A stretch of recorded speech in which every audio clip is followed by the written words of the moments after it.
9. Aleluia. E ontem eu estava lá no culto e está tendo lá uma série de ensinamentos sobre o capítulo de Atos todo, né? O livro de Atos. Só que aí eu não cheguei lá, né? Os ensinamentos não chegaram lá, mas eu continuei lendo. E teve algo aqui nesse capítulo 9 que fala sobre a conversão de Paulo, que muito me chamou a atenção.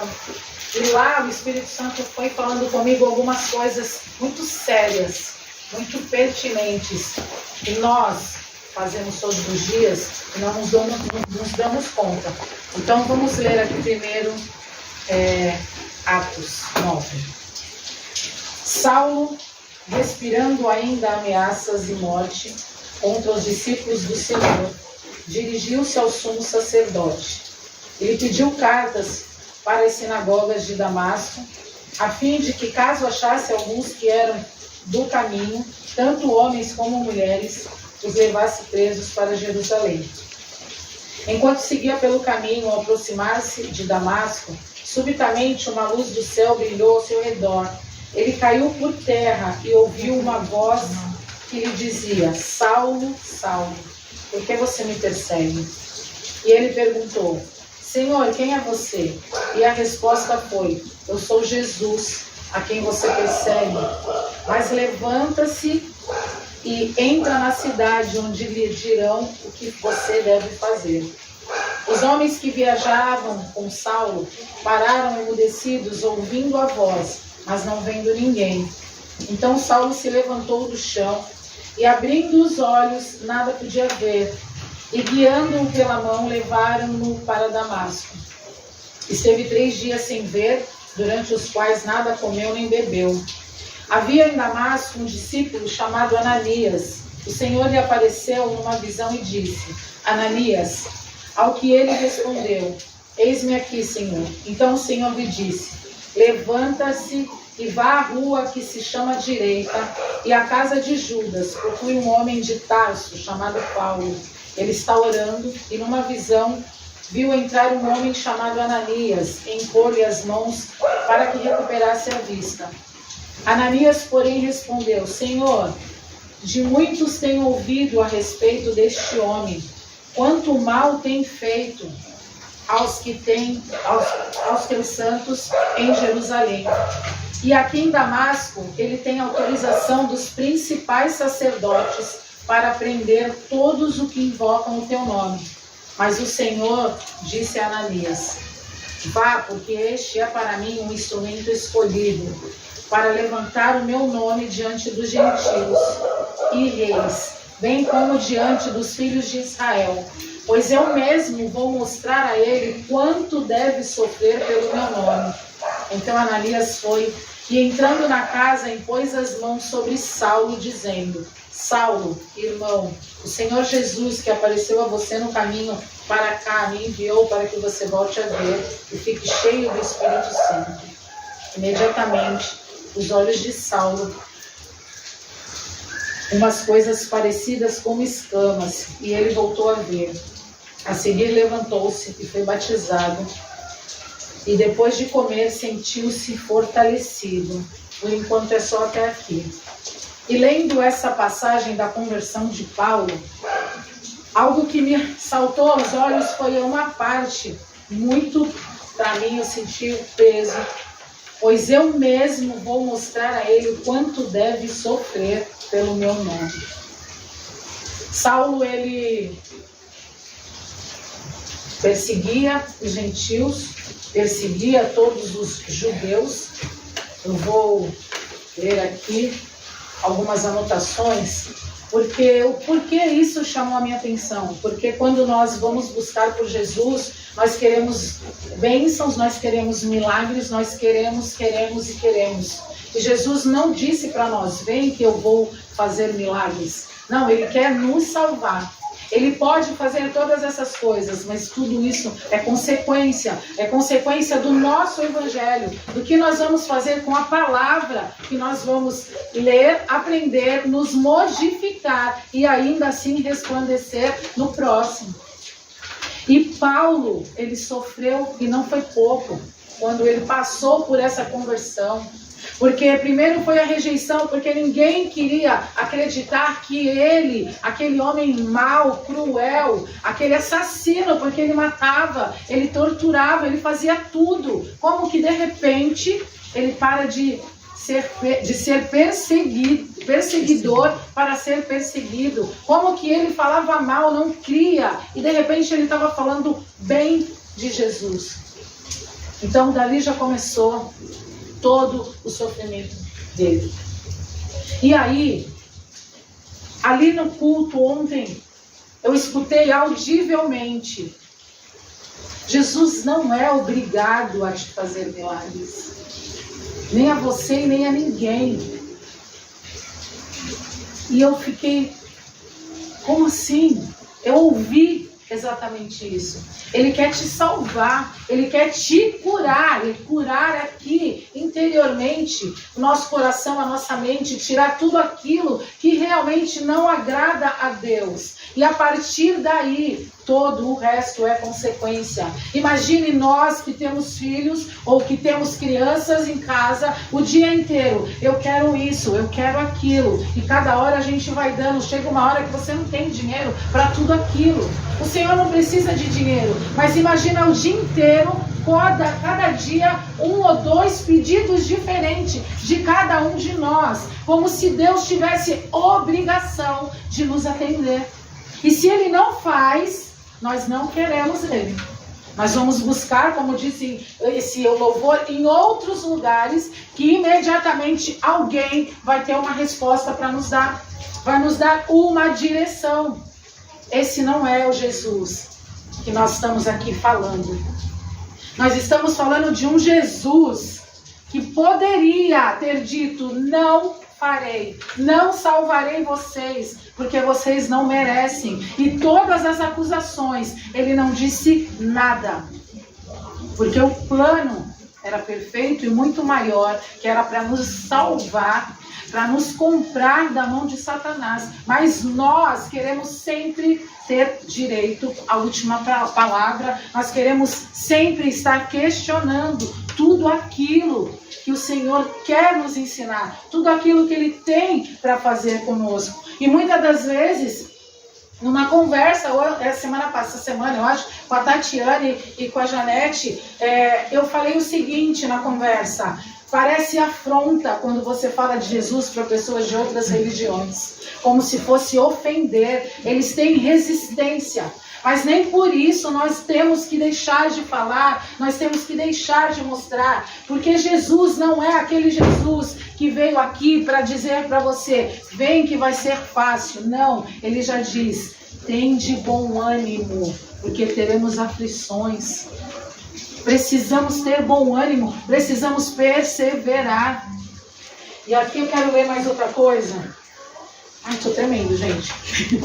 Eu vou ler o que eu escrevi. Paulo perseguia a igreja e no caminho algo aconteceu, e na ignorância dele estava achando que estava fazendo algo para Deus, dentro do que ele acreditava.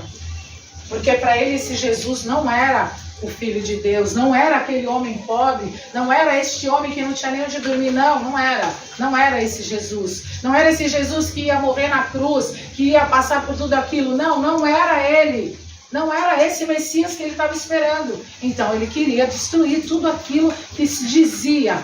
Então nós precisamos estar atentos para que as nossas ações em nome de Deus, para que ela não seja somente a nossa percepção. Muitas das vezes nós vamos querer falar ou fazer coisas em situações determinadas, em lugares, em nome de Deus, e de repente Deus não falou nada, mas nós vamos querer fazer, porque nos colocamos como super crentes. E Paulo aqui nesse momento, quando ele não acreditava, ele acreditava em toda aquela lei, em tudo aquilo que ele aprendeu, então ele não ouviu a voz de Deus. Então precisamos sim ouvir a voz de Deus. Para quê? Para ser impactado como Paulo foi no caminho. E quando acontece a intervenção da voz de Deus, assim ele pôde conhecer a verdade de Deus que era ao contrário do que ele achava. Aí ele, Paulo, se posicionou a anunciar o evangelho. E a conversão dele foi tão notória, impactante, e eu, Ana, me atrevo a dizer que tenha sido a maior de todas, a maior de todas, a mais impactante das conversões da Bíblia, e a mais importante, porque marcou não só a igreja, como todas as gerações. Todos os lugares sempre se sabe quem é Paulo. Tamanha influência e tamanha notoriedade que ele tem. E aí eu vou ler Atos. Nossa, peraí, nervosa. 13. Atos 13.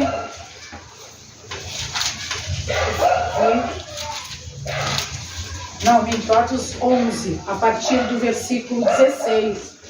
Que fala sobre os sofrimentos de Paulo por amor ao Evangelho. E o que eu quero mostrar aqui? É que Jesus avisou lá para Ananias.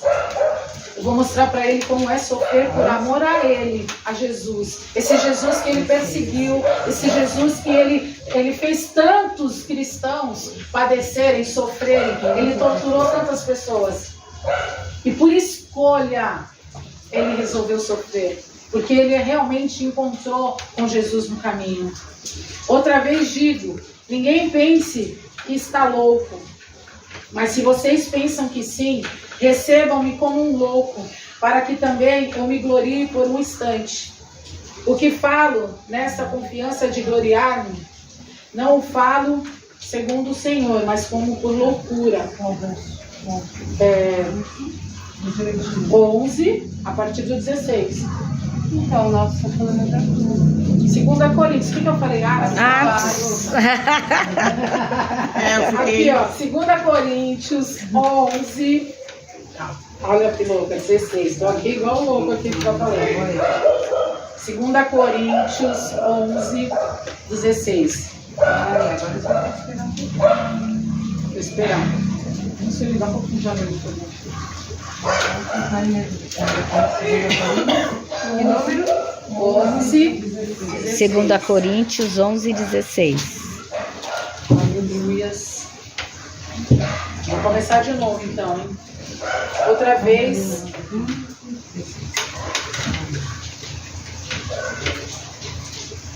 Outra vez digo, ninguém pense que estou louco, mas se vocês pensam que sim, recebam-me como um louco, para que também eu me glorie por um instante. O que falo nesta confiança de gloriar-me, não o falo segundo o Senhor, mas como por loucura. E visto que muitos se gloriam segundo a carne, também eu me gloriarei. Porque sendo tão sábio, de boa vontade, vocês toleraram os loucos. Vocês toleram quem os escravize, quem os explore, quem os engane, quem os exalte, quem lhes dê bofetadas no rosto. Para minha vergonha, confesso que fomos fracos demais para isso. Mas naquilo em que outros têm ousadia e voltam a falar como se fosse louco, também eu a tenho. São hebreus? Eu também. São israelitas? Eu também. São da descendência de Abraão? Eu também. São ministros de Abraão? São ministros de Cristo? Falando como se estivesse fora de mim, afirmo que sou ainda mais, em trabalhos, muito mais, em prisões, muito mais, em açoites sem medidas, em perigos de morte, muitas vezes. 5 vezes recebi dos judeus 40 açoites menos 1. 3 vezes fui açoitado com varas. 1 vez fui apedrejado. 3 vezes naufraguei. Fiquei 1 noite e 1 dia boiando em alto mar. Em viagens muitas vezes, em perigos de rios, em perigos de assaltantes, em perigos entre patrícios, em perigos entre gentios, em perigos na cidade, em perigos no deserto, em perigos no mar, em perigo entre falsos irmãos, em trabalhos e fadigas, em vigílias, muitas vezes, em fome e sede, em jejuns, muitas vezes, em frio e nudez. Além das coisas exteriores, ainda pesa sobre mim diariamente a preocupação com todas as igrejas. Quem enfraquece, que eu também não enfraqueça. Quem se escandaliza, que eu não fique indignado. Se tenho de me gloriar, vou me gloriar no que diz respeito à minha fraqueza. O Deus e Pai do Senhor Jesus, que é bendito para sempre, sabe que eu não minto em Damasco. O governador, nomeado pelo rei Aretas, montou guarda na cidade dos Damascenos para me prender, mas num grande cesto me desceram por uma janela da muralha, e assim me livrei das mãos dele. Amém? Amém. Quem sofreu mais do que Paulo aqui? Jesus. Não estou falando de Jesus, eu estou falando aqui. Nós. Eu não estou falando de Jesus. Nós Não, ninguém. aqui entre nós. Por que eu estou falando isso? Porque o Senhor fala para mim, como falou ontem. Por muito pouco nós queremos parar, paralisar. Nós não vamos em lugares onde deveríamos ir. Por muito menos as pessoas não querem fazer parte da família de Jesus. Por muito pouco as pessoas não querem ser filhos de Deus. Por isso. Por quê? Porque ser cristão não é fácil. Não é uma vida tranquila. Mas ele já avisou, tem de bom ânimo, porque ele vai estar conosco. A paz que excede todo entendimento, ela vai sim fazer parte da nossa vida. E nós vamos conseguir. Nós não temos por que falar, eu não tenho medo porque eu sou crente. Não, nós podemos ter medo, porque nós não somos Jesus. Nós somos humanos. Mas nós temos confiança, e é essa confiança nele que nós precisamos ter. E é entendendo que estamos dispostos a tudo, a esse sofrimento, se for preciso. Porque não queremos passar, porque ainda no final de tudo, Paulo, além de estar na prisão, passando por tudo, ainda perdeu a cabeça, ainda morreu assim. Mas ele sabia, e quando soube que estava se aproximando, ele diz que combateu o bom combate. Será que nós vamos conseguir combater esse combate? Ou se no meio do caminho as nossas aflições, as circunstâncias ou aquele milagre que Jesus não fez porque eu tinha que receber, ele não fez, então eu não quero Jesus. Jesus, ele não nos enganou, ele não disse para nenhum de nós: vem que eu vou fazer milagres. Não, o que ele tem para nós é restauração. Aqui.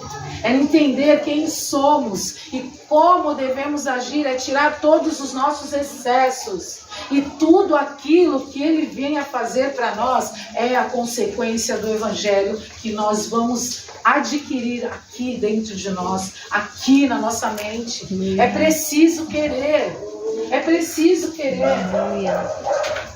E como a Patricinha orou, como já foi dito aqui, por exemplo, a questão do perdão, a gente entende que o outro não merece ser perdoado, mas e nós?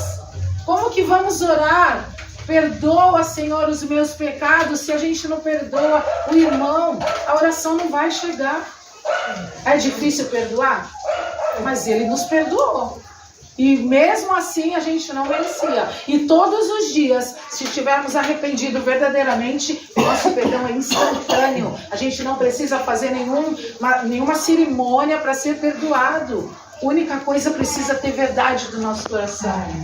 Precisa ter entrega, a gente precisa de verdade olhar para Jesus. Entretanto, o Paulo ainda disse, né, que tem um espinho na carne. Que ele estava lá fazendo já tudo que o Senhor ia direcionando, tudo que o Espírito Santo, e ele falou: Senhor, tira esse espinho. E ele: não, a minha graça te basta. Ele continuou com aquele espinho dele na carne. E ele ficou preso até ser decapitado. Paulo nos ensina que a vida cristã não é uma brincadeira. E também nos ensina a olhar além das dores, das perseguições, tribulações. Nos ensina a dependermos do Deus que nos conduz e que tem uma herança para seus servos e filhos fiéis. Em Romanos, Paulo também nos ensina que o sofrimento não se compara com a glória que ainda há de vir. que o sofrimento produz perseverança, paciência, persistência e constância. E sabendo realmente, como eu disse, da proximidade dos dias dele, lá em 2 Timóteo 4:7 ele diz: combati o bom combate, completei a carreira e guardei a fé. E aí nós precisamos entender que nós precisamos seguir com confiança e obediência aos ensinamentos de Jesus, sem temer mal algum. Isso também está em 2 Timóteo 2, do 1 ao 7. Quem era Paulo antes? Paulo era uma fera, era cruel, era um caçador implacável, um exterminador de cristãos. E no caminho de Damasco, ele estava com esse sentimento, porque ele queria puni-los. Era um mal, era um horror, era impiedoso. E quantos de nós, muitas das vezes, somos um Paulo? Principalmente, não digo na crueldade de ferir, mas no julgamento do nosso olhar. Quantas vezes nós julgamos as pessoas por aquilo que achamos, deduzimos ou simplesmente pensamos? E como seria o nosso senso de justiça se nós encontrássemos com Paulo? Nós íamos dizer o quê? Eu quero que ele morra, eu quero que ele sofra, eu quero que ele pereça. Mas Jesus encontrou ele e ressignificou toda a história dele. Assim ele faz comigo, assim ele faz com todos nós. Quantas pessoas nós já conhecemos como Paulo? Quantas vezes fomos Paulo em algum momento da nossa vida?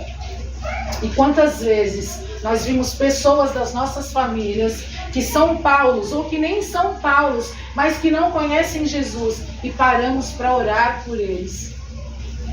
Simplesmente orar e falar: Senhor, alcança essa pessoa, livra essa pessoa, vai de encontro àquela pessoa.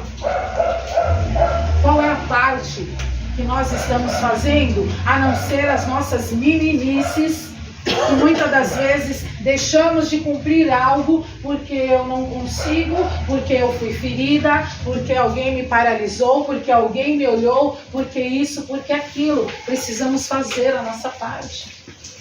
Porque fácil, Jesus disse que não seria, mas nós precisamos fazer a nossa parte. Porque nós não nascemos para ser ricos, e como até comentei com a Cláudia, muito ouvir no mundo, nós nascemos para sermos felizes. Mentira, nós nascemos para sermos adoradores do Senhor. Só que aqui nós vamos conhecendo tantas coisas, tantas crenças, vamos nos contaminando, indo para onde queremos, até o momento do impacto com Jesus. E aí vem o momento da desconstrução. E não é fácil a nossa desconstrução, porque nós já estamos cheios de nós e de tudo aquilo que a gente acredita, da nossa verdade. Então é preciso largar a nossa verdade, sim, e buscar a verdade de Cristo. Porque é o que Ele tem para mim, o que Ele tem para cada um de nós. Jesus tem novidade de vida. E a novidade de vida pode ser, sim, mudar casa, trabalho, pode ser tudo o que Ele quiser. Mas temos que estar alinhados com Ele. Precisamos querer esse alinhamento. Buscar Jesus realmente por quem Ele é. E um louvor que tem ficado muito em meu coração depois dessa palavra é adorar quando Deus não responde. Que é difícil, a gente não consegue. Se você for chorar porque você está sofrendo, é como se fosse cobrar do Senhor, porque você não poderia estar sofrendo. E eu tenho sentido a questão de sofrer, da incerteza, da insegurança na pele esses dias. E não é fácil você sofrer, não ter certeza e ter que confiar, porque é a parte que nos cabe, confiar nele.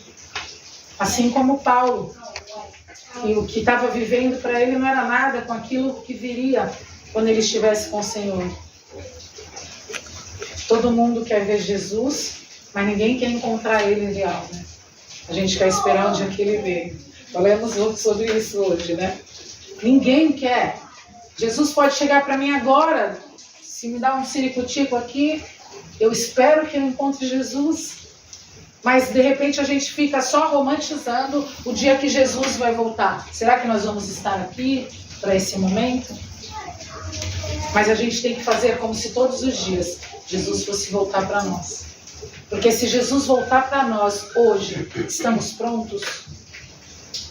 Precisamos fazer essa pergunta para nós mesmos. Estamos prontos? Nós vamos? Ou ele vai dizer, aparta-te de mim, não te conheço? Quem é você? Mas eu fiz, Senhor, eu fui, eu falei. Não, mas tu não fez direito. Então que a gente possa. Eu quero fazer a minha parte. E eu quero fazer a minha parte sem ter que olhar se a Cláudia está fazendo a dela. Porque o que o Senhor tem comigo é comigo. O que Ele tem com ela é com ela. E o chamado dela não pode atrapalhar o meu, assim como o meu não pode atrapalhar o dela. Porque é cada um, a salvação é individual. E o encontro com o Senhor é com cada um de nós. Ah, mas eu não posso porque o fulano não deixa. Vai, ora, busca. Busca no secreto, entra no teu quarto, fala com o Senhor. Porque é Ele quem vai ajudar cada um de nós. É Ele quem vai nos ensinar essa transformação. Porque quem vai fazer é Ele. Porque se nós tentarmos fazer um personagem de boa pessoa, não vamos manter a máscara, ela cai. E Jesus, Ele vai nos moldando. E vamos diminuindo, vamos saindo daquele nosso excesso. E de repente nós olhamos para nós num momento e vamos falar, não me reconheço mais em tal coisa, porque eu poderia brigar, eu poderia falar e de repente a gente se cala. Então que a gente possa buscar em Deus, entendendo que Jesus, Ele é o nosso Senhor, mas acima de tudo Ele é o nosso Salvador. Porque se Ele for somente o nosso Senhor, nós vamos viver cumprindo escala. Mas se Ele for o nosso Salvador, nós vamos nos derramar, nós vamos nos entregar, nós vamos realmente abrir o nosso coração. Mas antes do nosso coração, a nossa mente precisa estar aberta. Porque a nossa mente que barra tudo aquilo que é bom para chegar em nosso coração. Amém? Amém. Acho que eu falei demais.